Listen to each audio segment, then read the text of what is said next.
Chapter 23 of Welcomes, Part 1. Twilight didn't know how long she lay there, bathing in the love and heat of her friends. She had grown familiar with timelessness during her solitary journey. There was no sun or moon, no dawn or dusk on the ocean floor, no chirping birds to herald the day or clicking insects to nurture the night.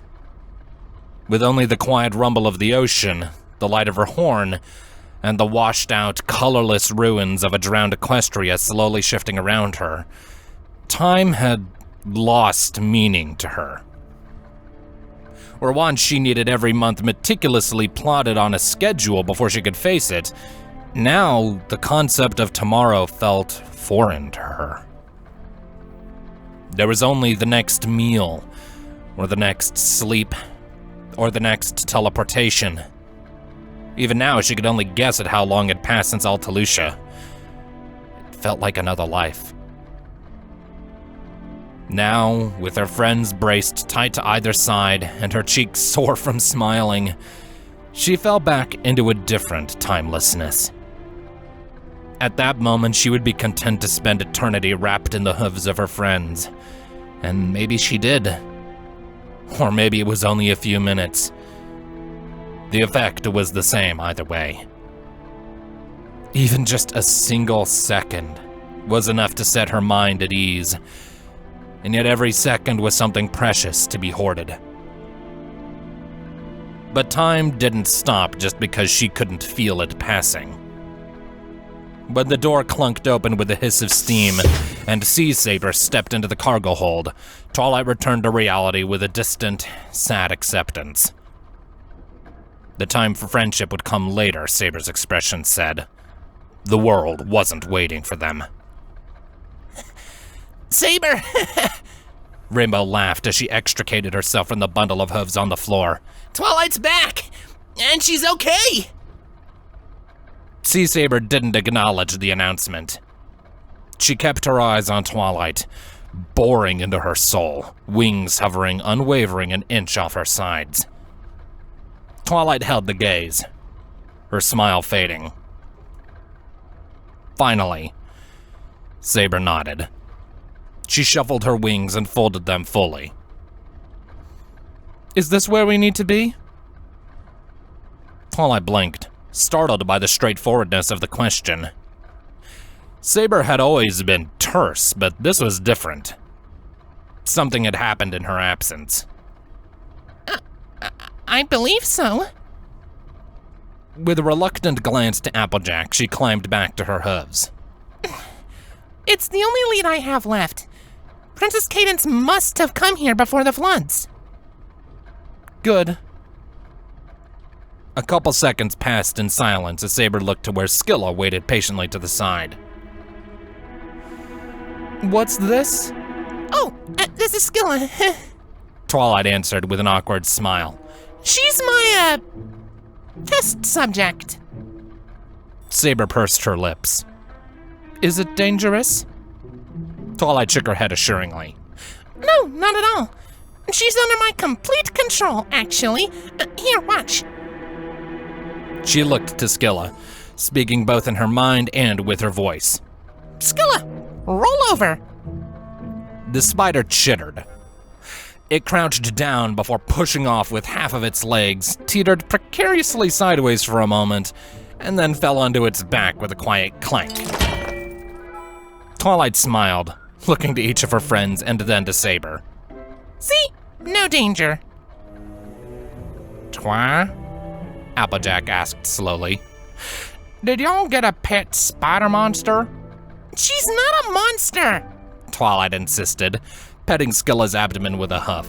And she's not my pet either. She's a test subject. Rainbow snickered. Twi, you're giving it a belly rub. It doesn't matter, Saber said, cutting off Twilight's response. We're landing on that tower in 10. Be ready. She turned on the spot, letting the door hiss shut behind her.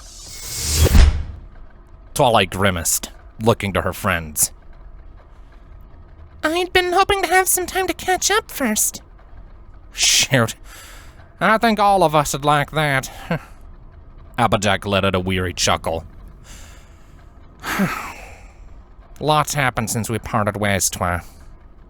I reckon it'd be better if we maybe waited till we sort this tower thing out first, though. She offered a hopeful smile. We'll talk after, alright? Twilight pursed her lips, glancing towards Rainbow Dash. The Pegasus was looking away, ears drooping. Not only had something happened, but it was something bad. Bad enough that they didn't want to tell her until the conversation could be had away from any potential unexpected stress. She nodded, noting the way Applejack relaxed. Right. Let's focus on the present. The big room settled into an awkward silence as they listened to the sound of the Argo's engine steadily spinning down. Rainbow turned for the door, and Twilight cocked her head as she noticed the absence of most of the Pegasus's long tail. Where once it would bob just a small distance off the floor, now it had been cut short, fanning out wildly above her dock. Had she been trying to imitate Sea Saber's style? Twilight shook her head as Rainbow disappeared deeper into the ship. A couple seconds later, with a small, reassuring smile, Applejack followed. They don't trust us. Midnight's weight suddenly appeared on Twilight's back, her cold breath tingling into her ear. They've gone to whisper behind our back. They don't trust you. Twilight corrected. And we can't blame them. All they've ever seen of you is hurting their friends. How convenient that they forget all the times we saved them together. Midnight's spiteful expression hovered around the corners of Twilight's vision. You trust me, don't you, Twilight? I trust you to do what you think is best for me. What I doubt is your judgment. The feeling is mutual, little flower. Twilight sighed. The blissful peace of the reunion was already fading, giving way to fresh concerns. Her friends felt the same way about her right now that she did about Midnight. Trusting of intent, but cautious of action. Could she blame them? In a way, even she didn't trust herself to take the right actions anymore. It was draining, and she didn't want to think about it. So instead, she turned her attention to her old room, a simple section of the hold that had been cordoned off with thin metal. It had been weeks since she had slept in a bed, or even on a bedroll, and the idea of having a proper pillow to rest her head on was far more encouraging than contemplating the trust of her friends. She nosed through the curtain that served as a door, curious to see if any changes had been made in her absence. Princess Luna was in her bed. Twilight paused, watching the steady rise and fall of Luna's chest. In retrospect, it made sense that they'd put her here. It wasn't like anyone had been using the room. Midnight stood by the head of the bed, looking down on the princess with brow furrowed. Her darkness is powerful, she said. but trapped. Twilight watched her curiously. Do you remember our time in her dream? I have wispy moments. I recall fighting a monster and being angry. Midnight frowned. You would not accept my help. You fought me as much as you fought it. I was afraid. Twilight's tongue flicked over the sharp points of her fangs, tasting dried blood. I thought I might become a monster myself. Midnight's lip curled back into a snarl. I would rather die. Twilight blinked. She herself had said those very words, in almost the exact same tone to Midnight. Several times even.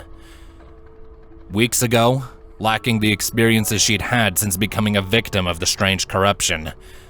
She might have mistaken the thought for one of her own. Maybe it was one of her own? She turned to her desk, her lips curling up into a little smile as she saw that her notes were all just as she'd left them. Textbooks theorizing on the origins of the floods and covering the early history of the reborn Equestria were stacked haphazardly towards one edge, and her own notes on the rudimentary mental experiment she'd performed on herself were tucked away near the back.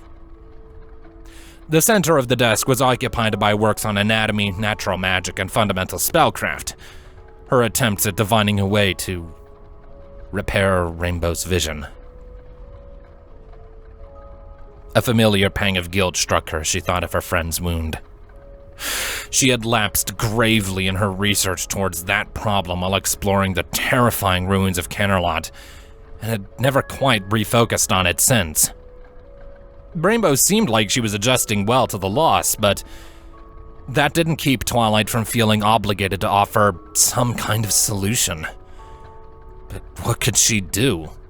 She didn't know anything about healing magic. She didn't know if she could even cast a spell to stop bleeding. If she could just find the right books, then she was certain she'd be able to form a proper spell, but arcane tradition had all but died along with old Equestria. She bit her lip, thinking back to Rainbow's descriptions of living blinded in one eye. It reminded her of her first days in Kennerlot, crawling through the rubble and pitch darkness, incapable of seeing even out to the length of her leg while changelings chittered and screeched all around her, forced to stop every few steps to cast her ping spell and hope that nothing saw the lavender glow of her magic. She didn't know if she could have survived without that spell to guide her through the city. She gasped. Twilight's rear plopped down to the floor and her horn twinkled to life as she reached for one of the magic texts she'd borrowed from Highton's library. Probably far overdue by now, but the chiding librarian in her was silenced quickly by the magic student on the cusp of breakthrough. She had been thinking about it all wrong. She didn't need to replace Rainbow's eye, just the function. She held the relevant page open with a huff, eyes darting across the words. Enchantment! She already had a means of seeing in the dark using her ping spell, and in some ways it was even better than regular sight. Rainbow would be able to perfectly gauge distance, determine material, even sense threats through obstacles. All Twilight had to do was find a way to connect the spell to Rainbow's natural magic, so her mind could process it quickly and intuitively. She flipped to another chapter, one describing the natural magic systems that allowed ponies to gather raw magic from the environment and channel it for their own use. The question was, what material to use for the connection? She could enchant anything with a spell, but getting the magic to flow into a pony from an inanimate object would require some kind of a conductor. And the only magic conductors were moondust, dragonbone, and Hornbane. Twilight looked up, meeting Midnight's knowing gaze. There might be a reserve of moondust left in Kennerlot, but she'd just gone through so much traveling here from Kennerlot, and making more was impossible without the help of Princess Luna. Likewise with Dragonbone, the destroyed capital was the only source she knew of, and also attached to someone she could never imagine hurting, even in the most dire circumstance. It's the only choice, little flower. Midnight said. And not a difficult one to make at that. We saw many unused horns preserved in crystal beneath the ice. We cannot leave our friend impotent out of fear of offending a lifeless corpse. It's not... Twilight sighed, shaking her head. I know I should do it. It scares me that I'm so willing. I used to get nauseous just thinking about it. And sometimes I still have nightmares about it. And now here I am planning on diving down to steal some horns for my own gain. She grimaced. I'm just like Flint. Flintlock is strong. He would serve as a competent tool. Twilight groaned, hanging her head. Of course you'd like him. Further, we're not contemplating this for our own gain. Midnight's chill hoof slid under Twilight's chin, pulling her gaze gently back up. This is for our friend. No barrier should stop us. Not even our own. Twilight snorted. Implied or not, it was clear exactly what barriers Midnight was talking about. The sanctity of life and its trappings seemed like a concept completely foreign to her, no matter how many times Twilight tried to teach it. She also noted that Midnight had included herself in the question of barriers. Did that mean that she too had limits she didn't like to cross? Maybe she'd even already crossed them, barreling over her own morals as a mere matter of course out of her acute protective drive. It was an interesting thought, though Twilight knew Midnight would never admit to it.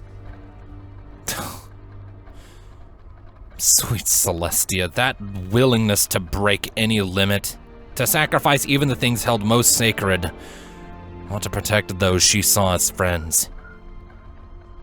Twilight knew she should be terrified of such conviction, and yet she couldn't help but find it almost endearing. No, we shouldn't. But disturbing a few ancient bodies isn't so bad.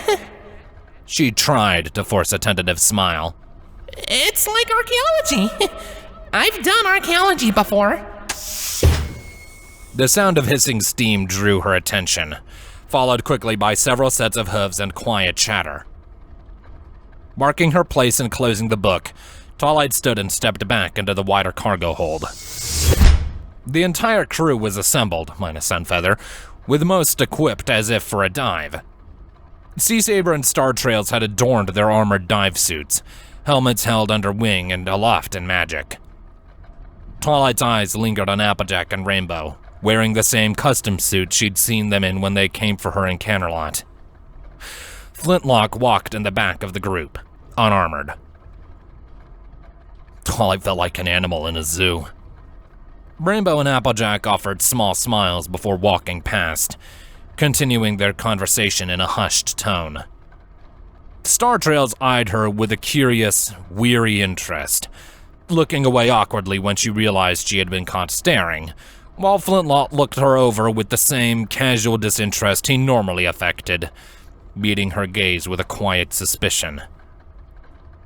Sea Saber beckoned to Twilight. Let's go. I want you in the front with your friends. So you'll be between my crew and the danger? Twilight imagined her adding, but she nodded and complied nonetheless. The ship lurched to a stop, sending all 6 ponies rocking slightly forwards with its inertia. The big propeller, normally audible above the hold, fell silent as the ticking of the hull quieted, and Twilight looked up at the impassive steel facade of the cargo door. Saber's hooves clanked against the floor as she walked up to the door's control panel. Remember, she said, our goal here is to assess the site for potential threats and nothing else. Do not break away from the group and do not cease security until the Argo has cleared off. Got it? Nods and murmurs of assent passed around the room.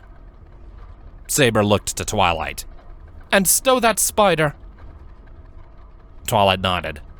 Skilla, sleep in my room. She didn't look back to watch, but she could sense the spider click her acknowledgement before scuttling away. With a quiet grunt and a loud click, Saber threw the switch. The large gears built into the cargo door groaned as they stumbled to life, and puffs of steam burst from the pipe set into the wall around it. It ratcheted out and down slowly, beginning to unfold like a heavy metal drawbridge. Twilight's breath caught as the first drifts of snow swirled into the cargo hold and fell against her coat.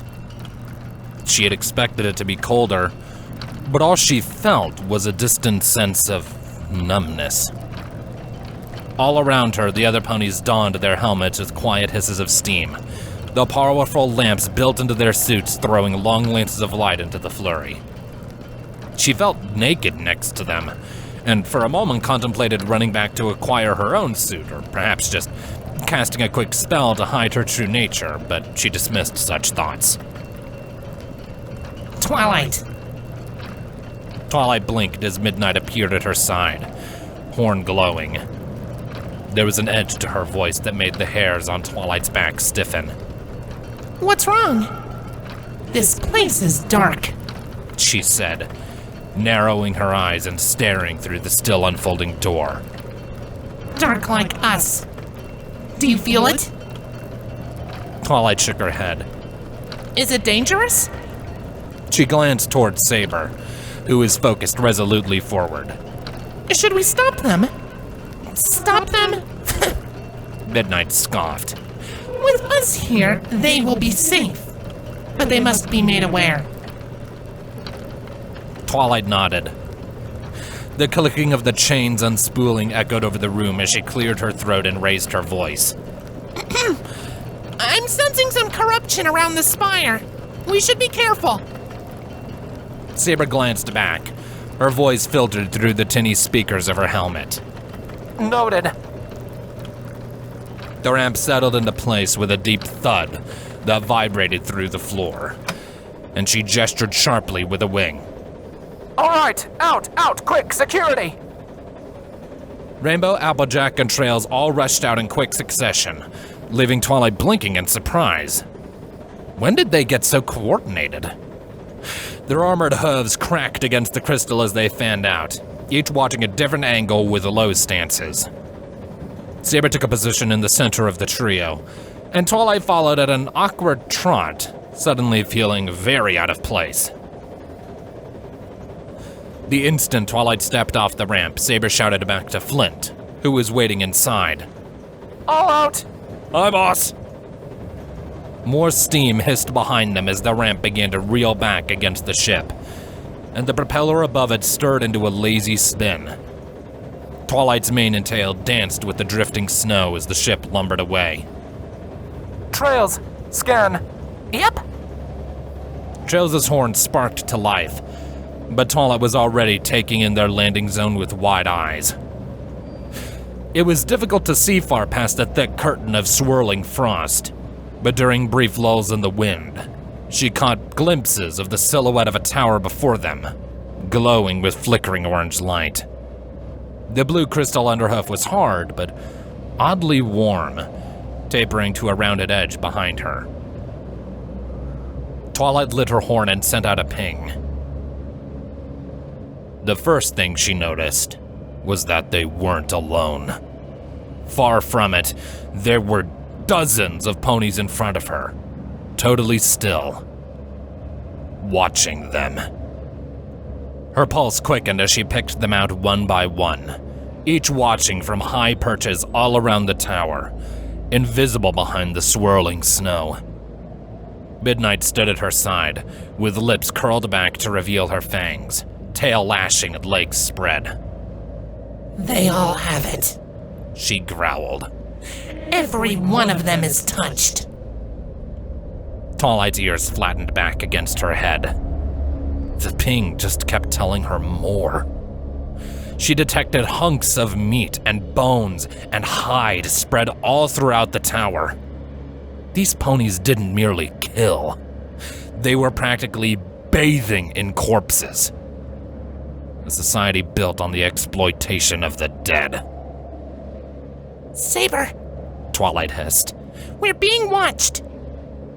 Saber looked back sharply. Where? Everywhere. Rainbow's ears perked up. Up front. A single pony stepped out of the snow, his body silhouetted by the glow behind him. He was wearing a coat of thick, coarse fur to fend off the cold, his limbs decorated with dangling jewelry cut from bone and crystal. His icy blue fur had a strange, translucent quality to it, and as he came closer, he smiled, revealing teeth filed down into sharp points. Saber took a step forward, projecting her voice through her helmet. That's far enough! Keep your distance! The stallion stopped, eyeing them each in turn. Welcome to our village. His gaze lingered an extra second on Twilight before settling on Saber. Please, come eat. It has been a long time since equestrians visited. With another smile and a deep bow, the old stallion turned and walked away, leaving only more questions in his wake.